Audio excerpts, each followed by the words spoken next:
Hello, my name is Ali John Chaudhary. I'm a psychotherapist, and I wanted to follow up on my last video that I did with regards to sibling estrangement.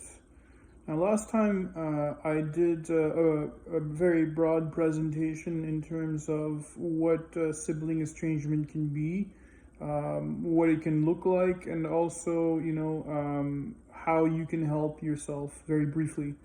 So, what I would like to do now is I would like to use some of this time to go into, as we said last time, the origin of what I feel can be sibling estrangement in that way.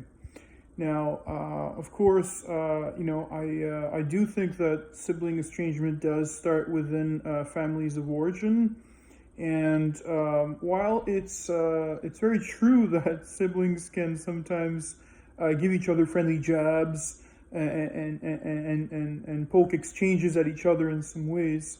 In most families, people grow out of that, and they learn to, of course, have a normal type of upbringing that helps to form one's identity, and mind you, having a sibling is of course something that does enable us to form ourselves and become, individuate ourselves more as a person also. Of course, we realize over time that they're different than ourselves in that way. Even though there might be some similarities, we invariably get to the point where we realize that that person is different than us. And sometimes that can engender sibling rivalry. Now, of course, it's normal for kids to have a bit of sibling rivalry in the sense that they compete for a parent's attention in that way. Now, I'd say this is fairly common in a lot of families. Now, I don't have the exact statistic, but I can say, though, that this is something that does occur. Where it becomes especially key is when families, by choosing to spend time together, start to prioritize the very fact of the family unit's enjoyment for the sake of being together. Now, that becomes a prevailing force over time. And in healthy families, that becomes even stronger than whatever potential conflict can arise. Now, I do think, though, that a lot of sibling estrangement can be due to the inability to manage conflict. Now, I think that over time, what can happen is that there can be a sense of being overly focused on one's own feelings in that way. And it's been said that people collect grievances in that way. And I think that's a good way of describing it in that way, because when you're too focused on your own feelings, you can end up strengthening your own ego when you do that. And last time when we were speaking, I was talking about the golden child narrative in that way. And the golden child narrative, of course, is something that, can develop as there is a sense of unequal treatment that occurs with children amongst the parental relationship in that way, where one of them might be more forgiven than the other, or have a sense that they're less reprimanded than the other one perhaps being the black sheep or not. But in any case, there's an inequality in that way. So as we said, what ends up happening in cases like that is that strengthens the ego, and a child can feel that their needs become more important than that of the family's needs or other people's needs within the family. So this is where we can say that, sibling estrangement can likely occur is when that person starts to feel less of a sense of attachment to the family and more towards themselves and their egotistical needs in that way. So usually parents, will in healthy families will tend to quelch that sense of entitlement of the golden child, where that can build in that sense.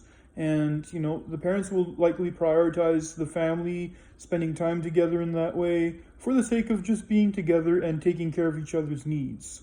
And that breeds closeness in that way in healthy families. That's what happens. And when that's done at a young age, then you start to feel a sense of belonging within the family in that way. And, eventually that sense of entitlement, is usually sacrificed for the sake of the greater good of the family in that way. Now, again, as I said, there's a sense of entitlement that can grow with somebody that might start to feel as if their needs are more important than that of others. And what this does is, this can cultivate an attitude of hostility towards other people that might have different needs than them in that way, or that, can share certain needs in some ways.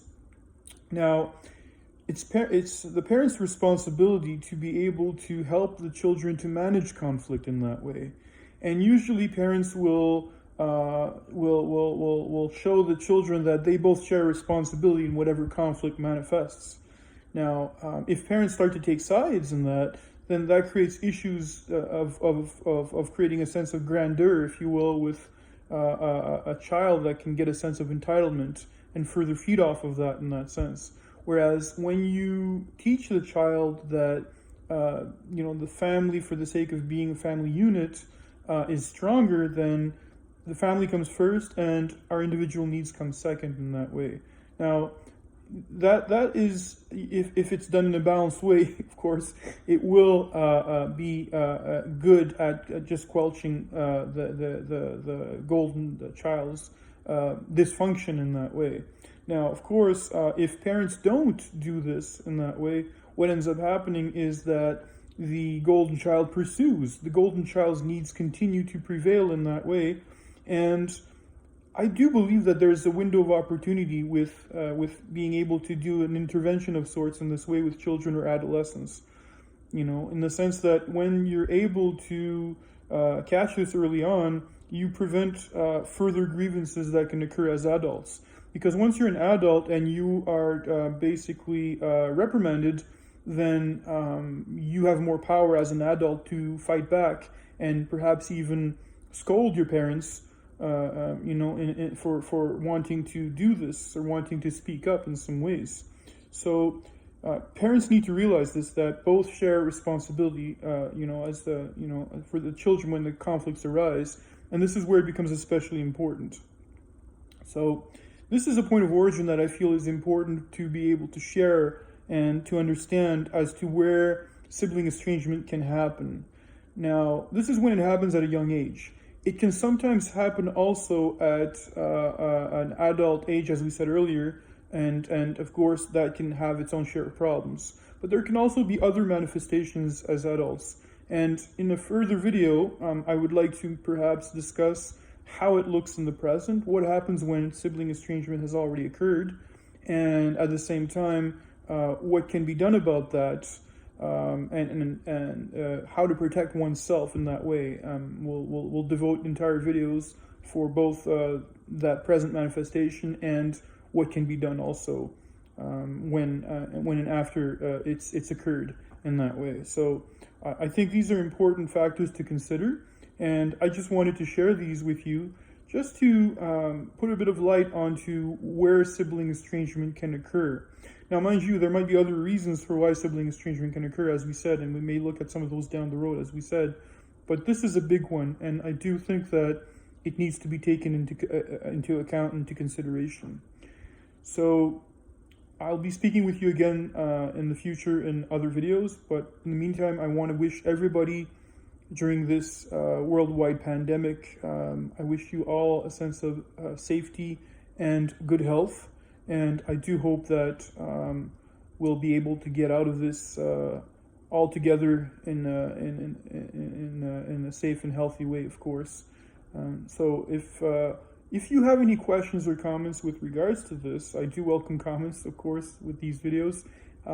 You're more than welcome to, and if it sparks discussion, then that's great.